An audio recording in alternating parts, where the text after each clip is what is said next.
शादी को चंद हफ्ते ही गुजरे थे और नामवर अदाकारा के उम्मीद से होने की खबर आ गई।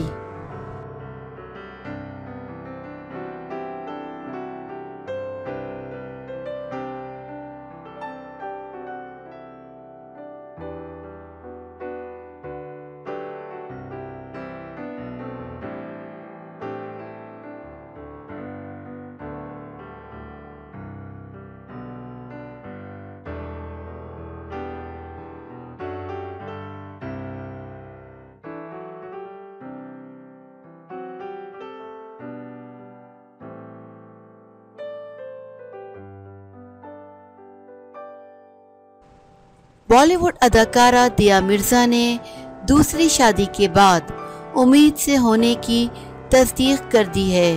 रवां साल फरवरी में भारतीय सनअतकार वैभव के साथ दूसरी शादी करने वाली दिया मिर्जा हाल ही में मालदीव से अपने शौहर और सौतेली बेटी के साथ छुट्टियां गुजारकर वापस भारत आई हैं।